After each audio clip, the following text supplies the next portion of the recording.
Elles ne partageaient pas forcément les mêmes combats, elles luttaient dans des pays parfois très différents. Elles ont pourtant toutes été victimes d'un même crime, le féminicide politique. En ce 8 mars, nous allons vous parler de ce crime invisible, l'assassinat politique genré. Avec nous pour en parler, les autrices de la toute première enquête sur cette question des féminicides politiques.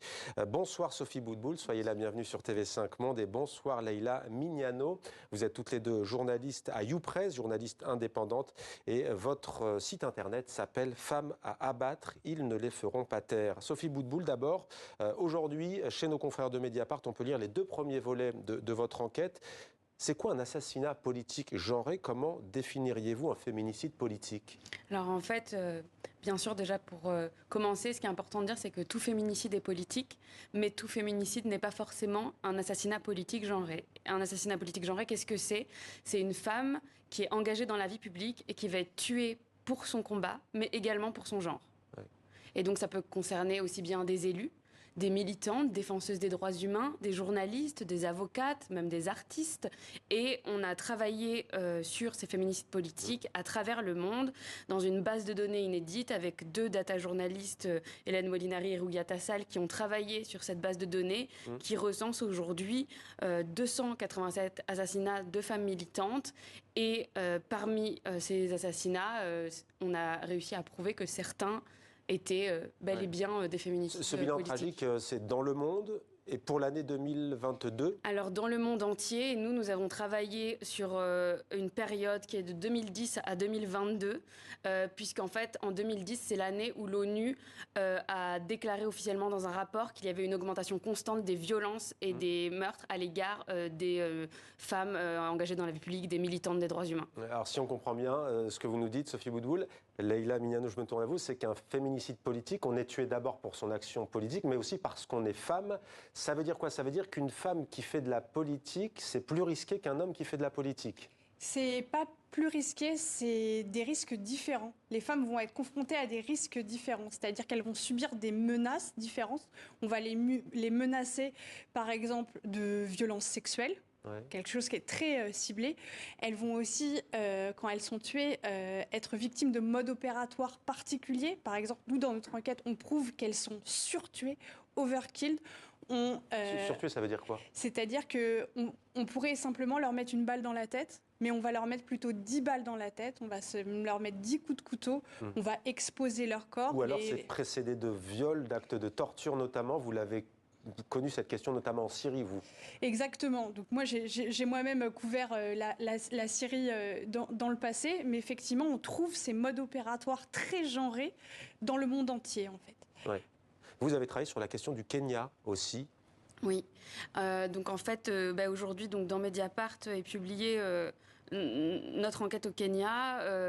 En fait, j'ai suivi le début du procès du meurtrier d'une femme militante qui s'appelle Elisabeth Ibrahim Ekaru, qui a été tuée en janvier 2022 de 5 coups de couteau par un homme qui lui disputait une frontière de terre. Elle était militante pour l'accès à la terre pour toutes, pour les droits des femmes.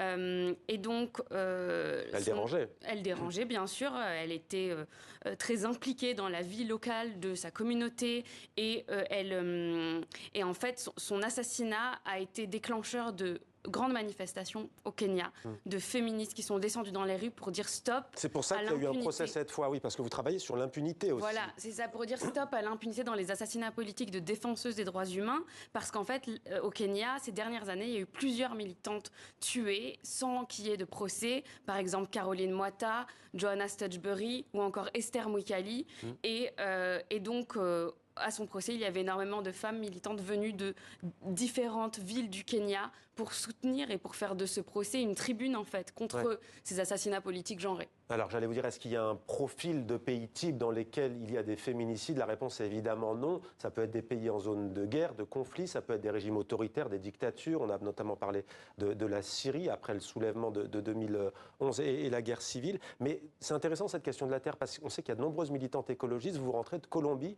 Si on prend l'Amérique du Sud, ça va être souvent des féministes, en tout cas des femmes écologistes qui sont prises pour cible.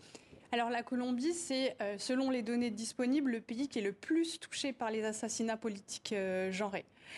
Pour vous donner un exemple, sur l'année 2021, il y avait 2 femmes qui étaient tuées par mois, en fait. 2 activistes qui étaient tuées par mois. C'est-à-dire que les femmes, les militantes de la terre, donc ce qu'on appelle celles qui se battent contre la grande industrie extractive, donc de l'or, des minerais, mais celles aussi qui se battent contre les narcotrafiquants. Ce sont des indigènes, des exactement, autochtones, soit des autochtones, soit des militantes afrodescendantes. Elles sont à haut risque aujourd'hui. Et donc, du coup, on est dans un pays, effectivement, où elles sont confrontées à des risques de menaces, de violences sexuelles, de meurtres, de manière assez importante. C'est là que la question de l'intersectionnalité prend tout son sens, parce que parfois, on n'arrive pas toujours à comprendre, c'est un mot compliqué. Là, on le voit, femmes indigènes qui luttent, vous avez cité le trafic de drogue, qui luttent aussi pour défendre la terre d'un peuple natif de cette terre. Exactement. Et vous allez pouvoir le lire dans cette série d'enquêtes. On fait aussi référence à la question des femmes de la cause trans. Donc du coup, ces femmes qui sont particulièrement tuées et qui apparaissent beaucoup dans notre base de données. Donc du coup, là, on est clairement dans l'intersectionnalité. Elles sont femmes, elles sont militantes, mais en plus, elles sont femmes trans, ce qui n'est pas du tout accepté. Donc là, on arrive effectivement à des chiffres qui sont effrayants. Qu'est-ce qui vous a amené toutes les deux et plus toutes les... Vous êtes combien d'ailleurs dans l'équipe? 10. Vous êtes une dizaine, vous travaillez dans plusieurs continents. Qu'est-ce qui vous a amené à vous intéresser à cette question précise? Il y a l'impunité bien entendu, mais est-ce que vous sentez aujourd'hui que les gouvernements, voire même peut-être l'ONU, n'ont pas pris la mesure du fléau? Je pense qu'en gros, ce qui nous a motivés, c'est de visibiliser ce crime qui est inconnu. Aujourd'hui, depuis des décennies, il y a des femmes militantes qui sont tuées, mais pourtant, il n'y a aucune enquête sur le sujet. Donc, on s'est dit qu'effectivement, c'était quand même dommage et que c'était notre rôle, en fait, de visibiliser ce crime qui était aujourd'hui. D'ailleurs, j'allais vous dire, l'Europe est plus à l'abri, mais il y a eu à Malte l'assassinat d'une femme très engagée. Tout à fait, la journaliste qui se battait contre la corruption. Mais dans notre enquête, on va aussi enquêter sur le meurtre de Jo Cox, donc la députée anglaise qui a été assassinée en 2018 par un militant néo-nazi. Donc du coup, ça fait partie de nos épisodes. Pour nous, c'était important de montrer que non seulement, effectivement, il y en avait en Amérique latine, il y en avait sur le continent africain, mais il y a aussi en Europe, et peut-être, malheureusement, un jour, ça pourrait toucher la France. Et on a identifié un féminicide politique en France, qui est celui de Vanessa Campos, une femme trans qui était travailleuse du sexe, qui a été tuée en 2018. Et en fait, elle menait une lutte contre des personnes qui les volaient, elle et ses collègues travailleuses du sexe, qui les faisaient subir des violences. Et en fait, elle était reconnue comme activiste et en justice, ça a été reconnu qu'elle a été tuée pour sa résistance. Oui. Et donc, en tant que femme trans, travailleuse du sexe, elle est d'origine péruvienne, qui était donc réfugiée en France, elle était encore plus visée. C'est toujours la question de l'intersectionnalité et plus la cible d'un féminicide politique. J'aimerais qu'on parle avec vous de l'Ukraine, tout de même, le conflit russo-ukrainien. On a entendu 2 présidents aujourd'hui, Vladimir Poutine et Volodymyr Zelensky, les 2 qui font la gloire des femmes, qui sont, disent-ils, si je résume, la fierté de leur pays, pour leur engagement dans ce conflit. Que pouvez-vous nous dire justement sur la situation des femmes aujourd'hui en Ukraine, et est-ce que, pour le coup, certaines s'engagent militairement ou autres, mais les femmes politiques notamment en Russie par exemple? Alors, certaines ont d'ailleurs quitté le pays, j'imagine. Dans notre base de données, notamment, on raconte l'histoire de la militante ukrainienne Katarina Gandziuk, en fait, donc une militante qui s'est, dès le départ, pendant la Révolution, donc on ne parle même pas encore de la guerre en Ukraine à cette époque-là, donc qui s'est... on parlait de la révolution de Maïdan. Exactement, 2014. Qui s'est battue pour les droits politiques des Ukrainiens et qui a été tuée à l'acide. En général, on utilise l'acide pour défigurer, mais pas pour tuer. On lui a envoyé une telle dose d'acide sur le visage que non seulement on voulait la défigurer, mais aussi on voulait la tuer. L'idée, c'était effectivement, là, on est face à un meurtre typiquement genré. On veut tuer l'image de cette militante, mais également l'assassiner. Mais ce qui est terrible, c'est que quand on vous entend, on se dit que c'est un cercle éminemment vicieux, parce qu'en fait, du coup, celles qui voudraient se lancer en politique, les plus jeunes ou autres, ça fait tout de suite c'est un territoire hostile, quoi, en fait. Ça veut dire qu'il faut batailler encore plus si on veut faire de la politique. On parlait tout à l'heure de l'hommage national en France à Gisèle Halimi. Elle le disait, il faut effectivement batailler, rien lâcher.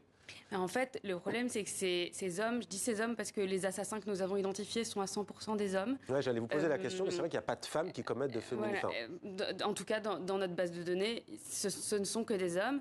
Donc, ils tuent pourquoi? Pour silencier, pour réduire au silence le combat.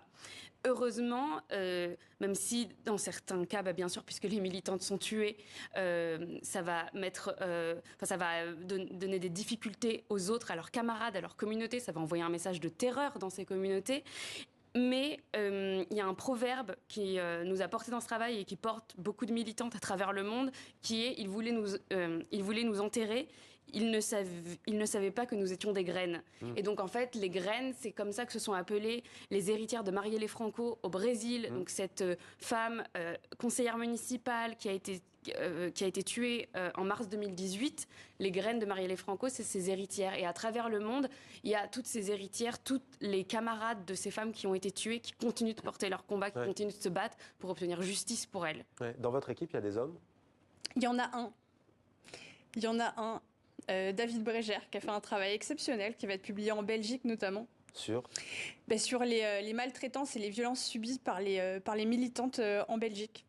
Mais militantes Militantes de la cause des droits des femmes et de la cause des LGBTQ+. Bon, on ne va pas tout dire, il faut le lire. Mais où est-ce qu'on peut le lire d'ailleurs, par exemple? Alors ça va sortir dans le média d'investigation Apache, en langue flamande. Donc si vous avez du public flamand, ils pourront lire le travail notamment de David Breger. On n'a pas parlé aussi de cette journaliste dont le nom m'échappe malheureusement en Inde, mais qui a été à la base, à la source des story killers, ce qu'on a appelé ces États en fait, et pas seulement d'ailleurs, qui payent en fait des agences pour justement mettre sur les réseaux sociaux des avalanches de fausses informations. Elle s'était soulevée contre ça.